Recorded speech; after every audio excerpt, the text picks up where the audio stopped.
Welcome back to the channel. Thank you so much for checking out this video. Hope you're having a fantastic day. Shout out to the 19 cousins. So, got a good one for you today. This might upset a lot of people, but we're going to do it anyway. Now, first, new WNBA power rankings. Look, this is ESPN.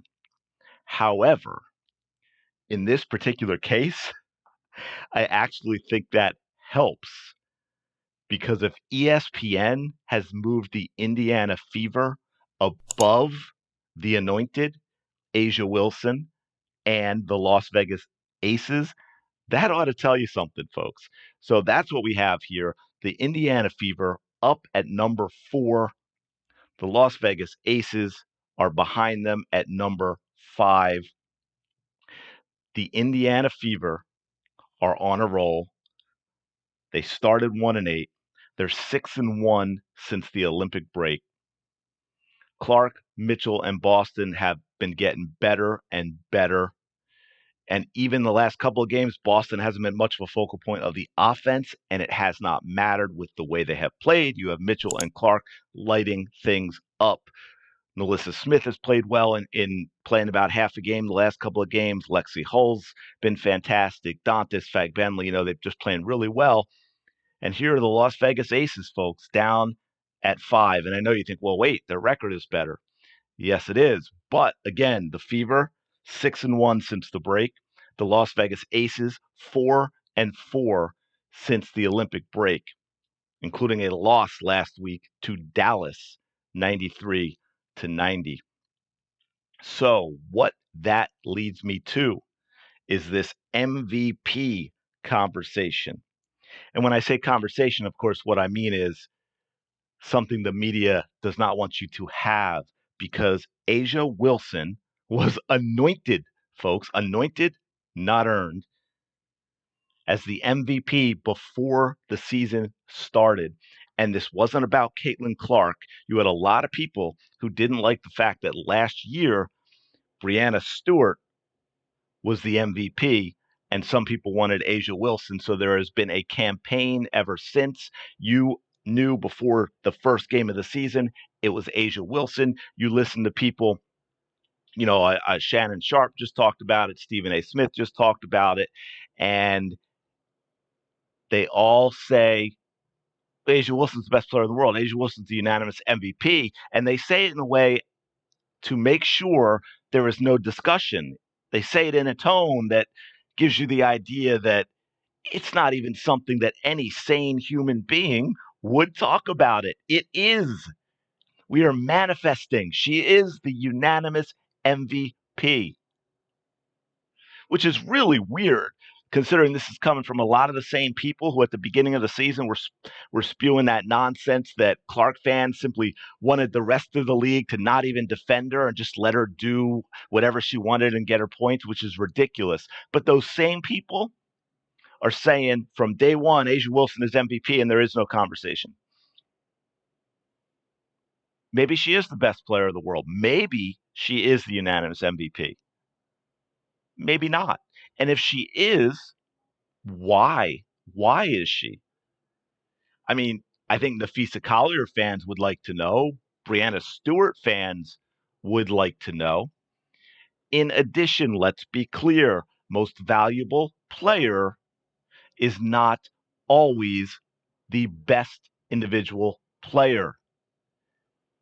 I talked about that in another video and gave a little more detailed answer as to Allen Iverson as a great example to that question. And the fact that that little guard, even though some other players might have been better players, he led a bunch of role players all the way to the NBA Finals.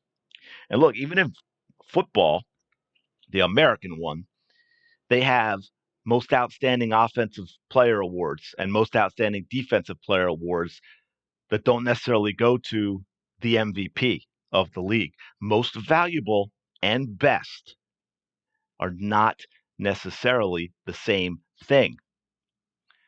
So we're going to get a little bit into, how about Caitlin Clark, folks? Is she in this conversation? Maybe she's the MVP. Maybe that's why people are getting more and more adamant that it is Asia and it is unanimous and there will be no discussion. And besides, Caitlin Clark's a rookie, right? Like the whole dumb Olympic decision. Although, of course, with the Olympic decision, you had multiple players, including Diana Taurasi, who went as rookies, even though Caitlin was putting up better numbers. So what about MVP? Well, Candace Parker, her rookie year in 2008, her rookie year in 2008 was the MVP of the WNBA. 18 and a half points, 9.5 rebounds, 3.4 assists, 1.3 steals, 535 EFG. Caitlin Clark, 18.7 points, 8.4 assists, which leads the league, 5.6 rebounds, 1.4 steals, and her EFG 53.1. Wow, you could make a case that that's a better year than the best ever rookie campaign in the WNBA, which also became the MVP.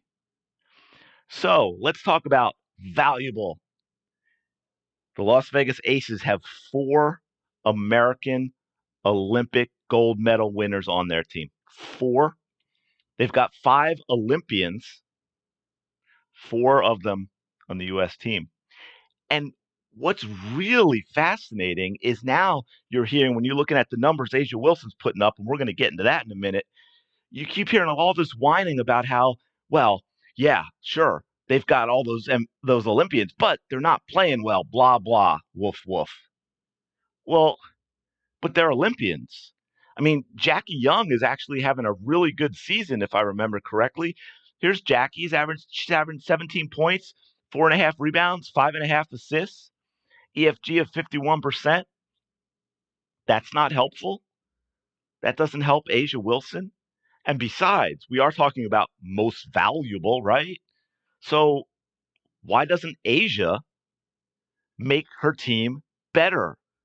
That's what an MVP should do. That's why they're valuable. They make the team better. And the flip side of that, to add a little bit to the crazy, the Fever, now that they're 6-1 and they're lighting it up right now. And by the way, they've moved all the way to number 3 offensively in points per game. All of a sudden now you see people who at the beginning of the season were talking about how terrible the Fever were, how terrible Caitlin Clark was in the start to her rookie year. All of a sudden, the Indiana Fever are a super team. Kelsey Mitchell is the best guard in the league. She's better than Caitlin Clark. Really? So it's coincidental that Kelsey Mitchell, and yes, Kelsey Mitchell is a good player. She's been a good player. She's been an all-star, but it's coincidental that she's having a career year now. Oh, and by the way, that super team, they were 13-27 last year, and the change has been Caitlin Clark, and they are now 17-16. Caitlin Clark has made the team better.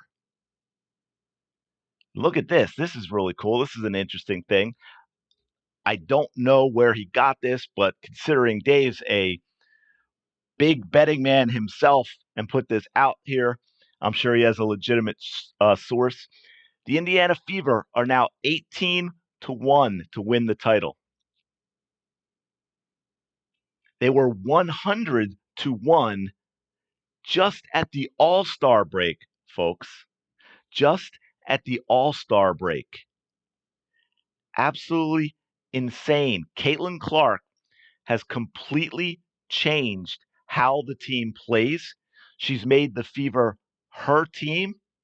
They play her way.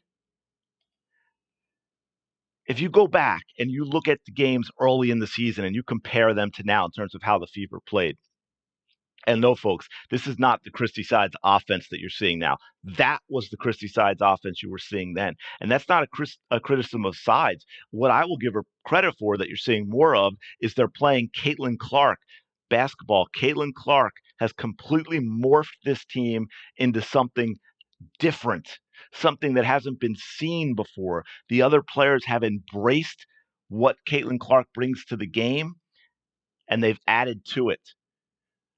Just go back and look at that absolutely insane 3/4 of the length bounce pass from Caitlin Clark through 5 defenders, and then Kelsey Mitchell grabs it, no hesitation at all, throws a blind behind the back bounce pass to NaLyssa Smith, who's trailing and coming into the lane and making her run for a nice, easy layup.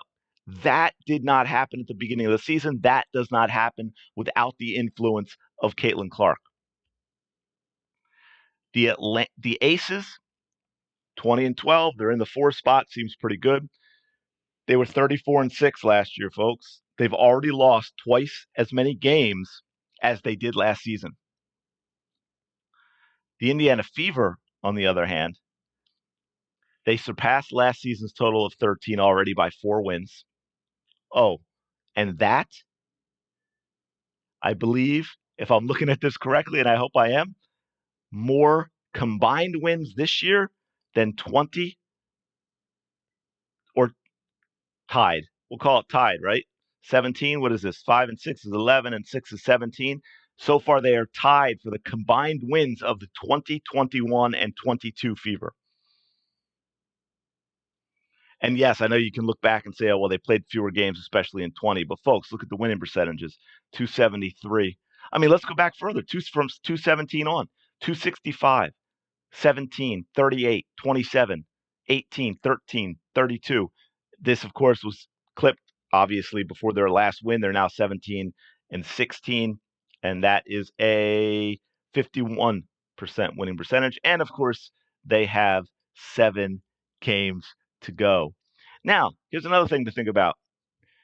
No one in the WNBA is guarded the way Caitlin Clark is guarded. No one has ever been guarded the way Caitlin Clark is guarded. A'ja Wilson is not guarded the way Caitlin Clark is guarded.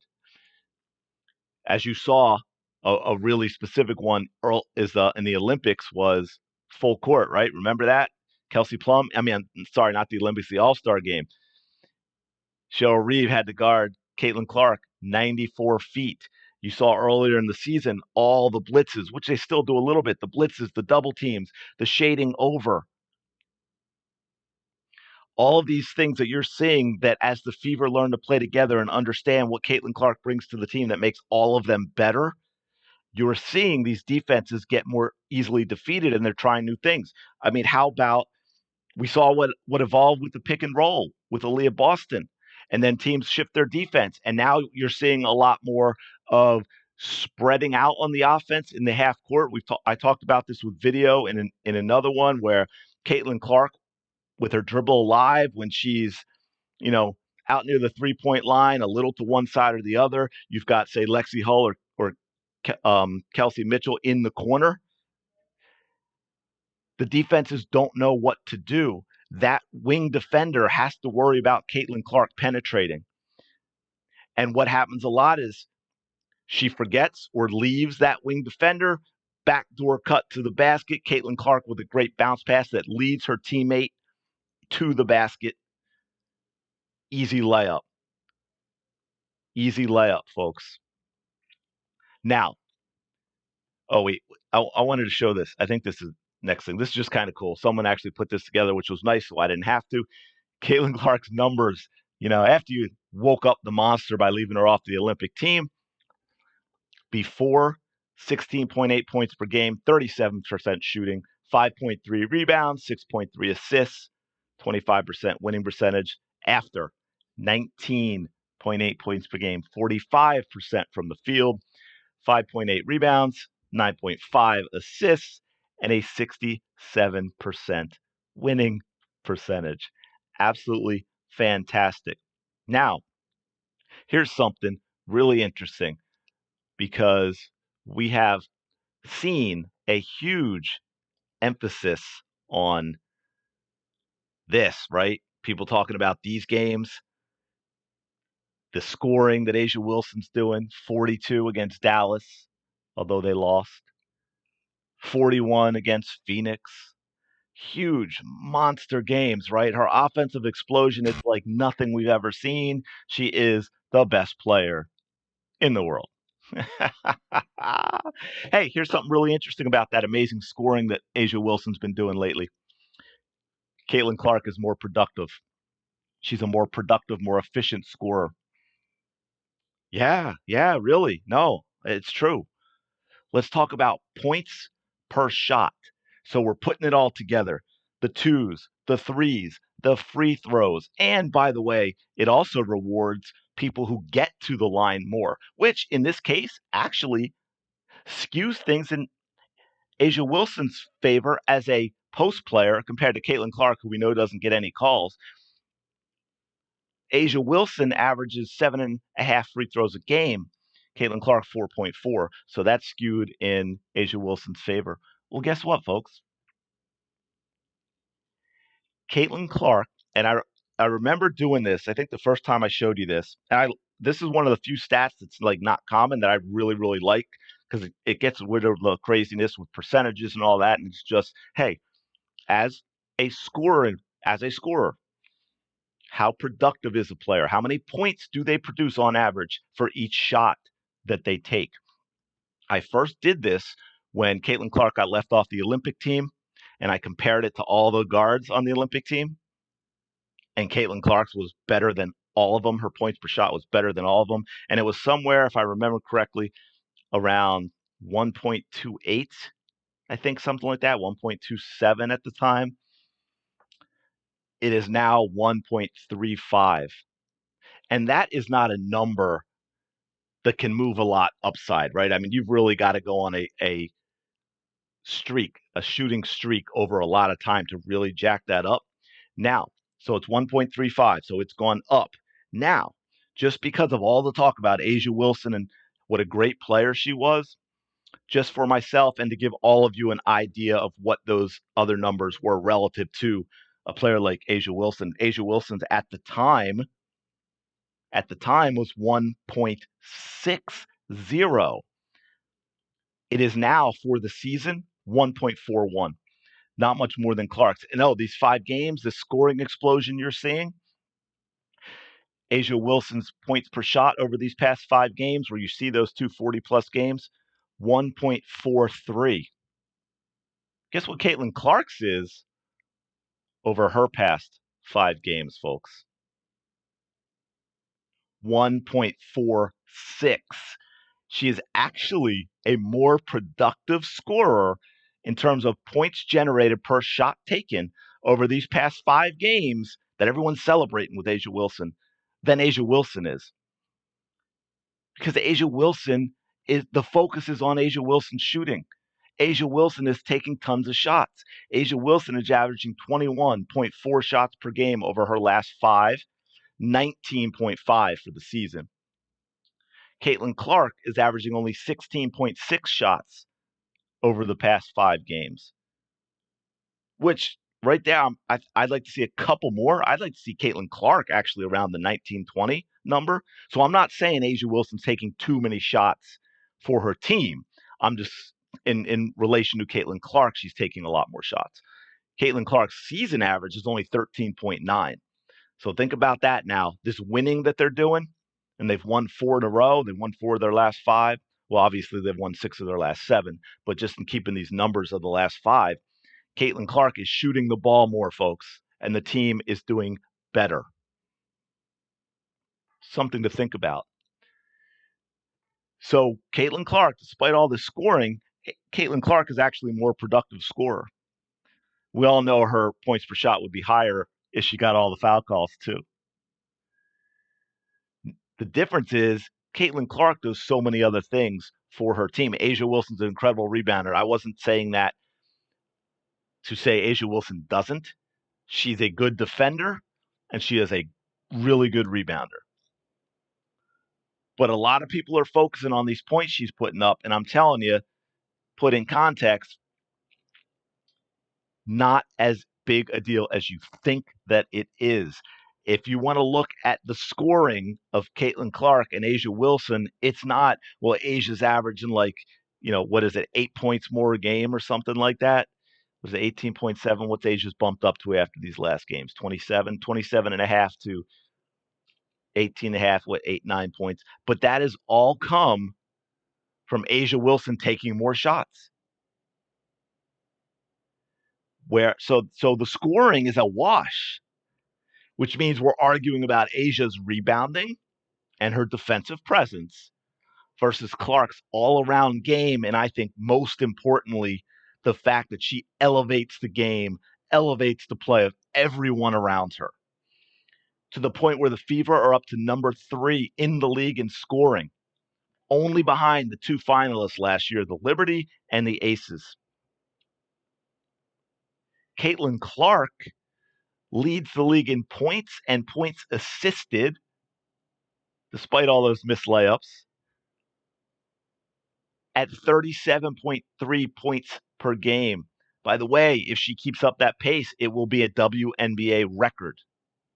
Asia Wilson is third. She is exactly 200 points behind Caitlin Clark. She's averaging 33.2 when you combine them. And of course, her scoring is 28 of that. I mean, Asia Wilson doesn't generate assists. She's averaging 2.4 assists per game. By the way, if you're wondering who's in the middle of those two, squeezed in there at 34.3 combined, it's Arike. And Arike is not much of an assister either. she lights people up. But so I don't know, points combined, when you have points and points assisted, that's a pretty big number, right? I mean, that to me is pretty significant, that you don't get that picture if you just glance at their 2 scoring averages. And look, even if you glance at the 2 scoring averages, you also don't get what I just told you, the production on each shot the player is generating. By the way, Caitlin Clark needs to average about 6 assists per game to set the single season assist record. She already has the single game assist record. Her 12 double-doubles are the most by a guard in a single season in WNBA history. Now, I know, I get it. You're going to say, well, look, Asia takes more shots because, one, her suddenly great team that went 34-6 last year is all of a sudden terrible, and she's the only good player on the team. So she has to take more shots, and she's able to take more shots because she is such an unbelievably dominant offensive player that she can get her own shot anytime, anywhere. No defense can do anything about it, right? Sure, Jan. Caitlin Clark generates more buckets on her own unassisted baskets than any player in the league. Yes, Caitlin Clark. You know, the player who only shoots threes, the player who can't dribble, the player who's not very quick, the player who doesn't have a mid-range game, the player who can't get to the basket. She does more on her own when it comes to scoring than any player in the league. Oh, and yet somehow, despite having to generate all her own offense, she still leads the league in assists. So she creates more of her own scoring than anybody in the league. And she creates more scoring for her teammates than anyone else in the league. Look, folks, Asia's having a monster season, no doubt about it, putting up serious numbers, serious personal numbers on a team that is underachieving. You cannot be the most valuable player in a league on a team that is underachieving. Clark, on the other hand, is making the entire Fever team better. So please, you want to make a legit argument the way I am, and I haven't even said I think Clark's the MVP. I'm saying, look, you look at this and you dig into the way they're playing and how it's impacting their team and the numbers they're putting up. I have no interest in anything you say if you just say Asia Wilson is the unanimous MVP and you don't want to have a conversation about it, because that just means you have no idea what you're talking about. You want to make a case? Great. Because I'm not saying Clark should be winning. I'm saying when this is over, if the season continues this way, A'ja Wilson, Caitlin Clark, Napheesa Collier, Breanna Stewart, they should all get first place votes for the MVP. And then how that shakes out in terms of who gets it, I don't know. But to say A'ja Wilson is the unanimous MVP, to say Caitlin Clark is not in the conversation is absolutely absurd. It destroys any credibility you have if you are actually someone that makes a living talking about sports. And to that impact, keep this in mind, defenses are not built around stopping A'ja Wilson the way they are built around stopping Caitlin Clark. I'm not saying A'ja doesn't get double teamed or any of that. I'm saying no one defends Caitlin Clark the way anybody else is defended, whether it's full court or it's all the blitzes or just regular old double teams, or like I said, the back doors that happen because of the way they're defending against Caitlin Clark, because of the way they're worried about her. No one gets defended like that. And the Fever keep learning and evolving and finding ways to counter it and playing better and better. Again, the Indiana Fever, folks, are third in the WNBA in scoring as a team. And no, not third since the break, since they started turning things around, not third since the 1-8 start, just third. And keep this in mind too when you're looking at the numbers and the scoring. A'ja Wilson's going to keep putting up those shots. She's putting up more and more. I said 21 and a half shots per game the last 5 games. She averages 19 and a half for the season. Caitlin Clark, she'll take 4 shots in a game if that is how the game is going, and she thinks by doing so, she's giving her team a better chance to win. Now, I say that would never happen, but my point being that is the type of player that she is. What was this? Oh, yeah, I did show you that. Okay. I know, I'm sorry, I don't have a lot of moving stuff. This was almost more like a pure audio podcast. Before I get this up, if I have time, I'll get some of those numbers I was just shouting at you on the screen. But I'm going to leave it there. I mean, I've covered all the more traditional stuff, I think, in some other videos that I talked about. I talked about her leading the WNBA in assists, getting the single game assist record, being the only player in WNBA history to have 520 points, 240 assists, and 81 made threes in a season. And we know those are all much higher than they were. We've got, is it this one? Yeah. I've shown you this plenty of times, again, because it's huge. 497 points. Here's where I set it at, because this is what she had. And I'm leaving it like that just so you can see how monstrous her season is as it gets bigger and bigger. When I did 497 points, 161 rebounds, 232 assists, 39 steals, 24 blocks, Caitlin Clark was the only player to have that line in WNBA history. But it's up to 617 points now, 186 rebounds now, 276 assists now, 45 steals now, 26 blocks now. Folks, she is going to have a season-ending stat line of 700 plus points, 200 plus rebounds, and 300 plus assists.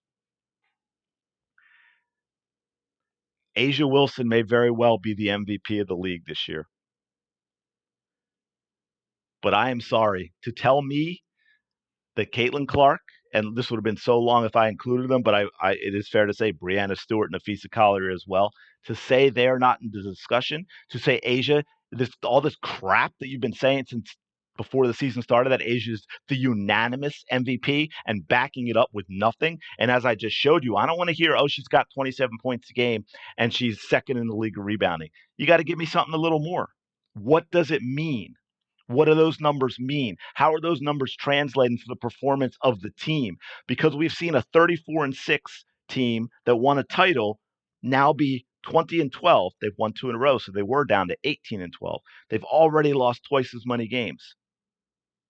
And then the Fever, who we saw how they've been abysmal since their last playoff run in 2016, have completely turned things around.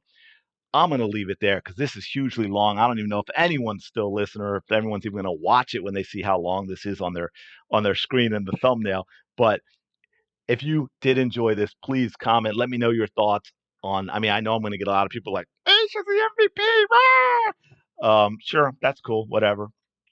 But like, comment, please subscribe if you're enjoying the content. I really do appreciate it, and I will talk to you later.